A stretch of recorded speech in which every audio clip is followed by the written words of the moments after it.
Alright, you've tried the magnetic lasso tool. You should be seeing in your layers palette a background layer, layer 0, if you click the unlock button.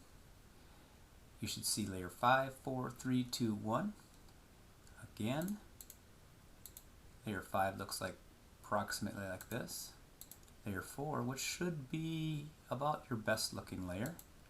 Layer 3, layer 2, layer 1.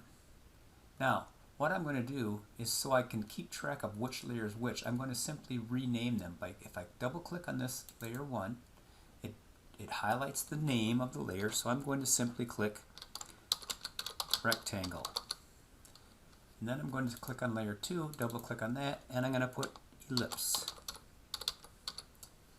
And then I'm going to click on layer 3, and that is going to be my freehand.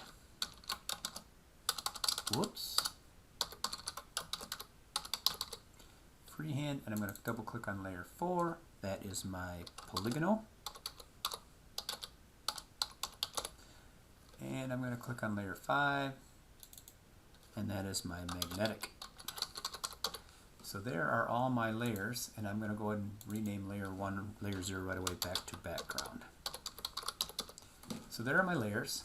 It's a good practice to get into to name your layers, because as you start doing more and more projects and you start adding a bunch of layers in here, it's a good idea to put a label on there so that when you need to go to that particular layer, maybe you need to move something or change something's size or color or shape, you can go directly to that layer. I want you to notice also, see my cursor? My cursor is one of those little knot signs, the little circle with a line through it. That means I can't do anything right now because my layer is not active. I don't have any active layers. All of my layers over here are inactive. None of them are highlighted. Yes, this layer is visible, but it's not activated. If I click on it, now it's selected. Now my cursor looks like it's supposed to look. It actually shows me the tool that I've got selected, which in fact is my magnetic lasso tool. All right, we're just about done. You've been great. You've been very patient. So we're just going to go to one more. I'm going to go up here to the tool tab, right up here. I'm going to click on the next one down. If I hover over it, I'm going to click over here. Oops, Control Z that. I'm going to hover over it, and it's going to show me Magic Wand Tool. We do not want the Magic Wand Tool right now. What we want is to hold it down and go to the Quick Select tool. Now you might have the Quick Select tool already selected on yours when you open it up. That's fine. We're looking at the Quick Select tool. I'll let you in on a little secret. This is my favorite of all the selection tools. It works extremely well, and it's very simple to use. If you look right now, I have a cursor, and I've got a little plus sign inside there. And I can, if I come over here to my bracket keys, I've got a left bracket key and a right bracket key. Left bracket key, right bracket key. They're just kind of kitty corner up from the enter key, right here. If I click my left bracket key, it makes my cursor smaller. If I click my right bracket key, the more times I push it, you'll see my cursor gets bigger and bigger and bigger. And if I click my left bracket key, it gets smaller. So you want to have a fairly decent sized cursor. You can see that I've got a pretty decent size. If we look up here in the upper left hand corner, you'll see that it's an 8 pixel cursor. Okay, so I'm going to come down here and I'm going to simply click inside my butterfly, and I'm going to start dragging right along the inside edge. Alright, now it's very important that you stay inside the butterfly. Don't go outside. If you go outside, you're going to select stuff you don't want.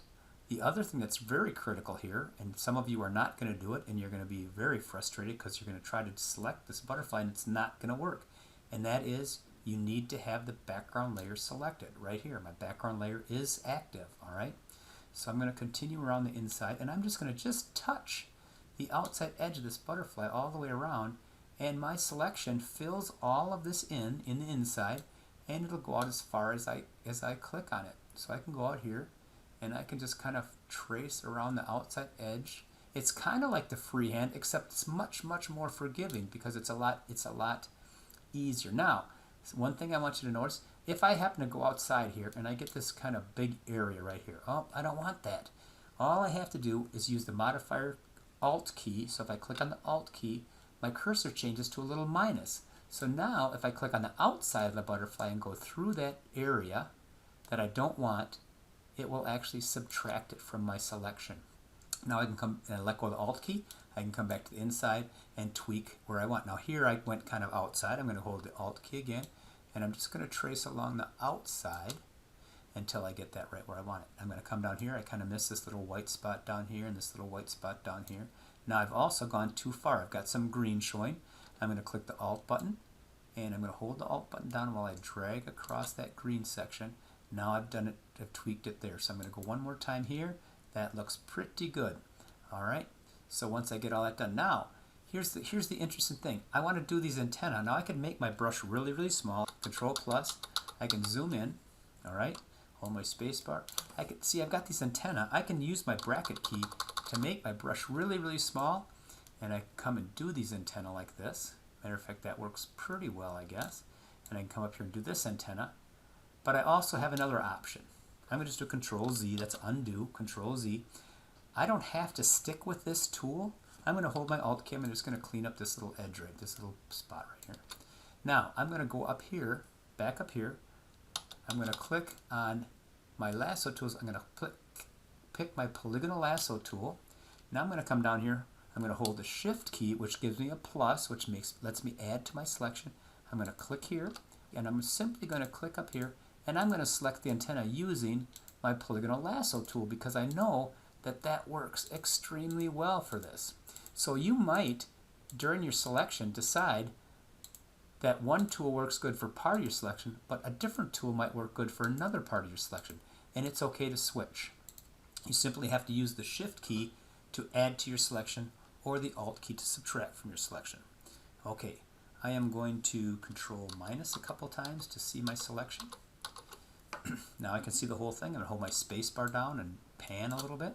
Alright, my selection looks pretty good. I'm going to go up to the Select and Mask, and I'm going to smooth it out just a tad, and I'm going to click OK. And I've got my background selected. I'm going to do Control C, Control V, and I've pasted it. I'm going to turn this one off, turn that layer off, and I can see that I've got a really, really nice selection of my butterfly here. Pretty exact, and I can actually see some of the antennae here. Now this is a pretty low resolution image. If you have a high resolution image and you do this very same technique to the high res image, you can get a lot more detail in these, like the antenna and that sort of thing would actually show up much better. Okay, so that's basically it for the quick selection tool. All right, you just trace around the inside, but here's what I want you to do. I want you to go ahead and use the quick selection tool, select the butterfly again, go to your Select and Mask, smooth it out, copy it, paste it, and you should end up with a background layer. Now this one says layer 1 because it's a brand new layer, but then I've got my magnetic, lasso, polygonal, freehand, ellipse, rectangle. I'm going to go ahead and rename this one right away to my quick. I'll make quick select. Oops. Quick select. All right. So there we go. I've got all those, and this is what you should have once you're done with this next step.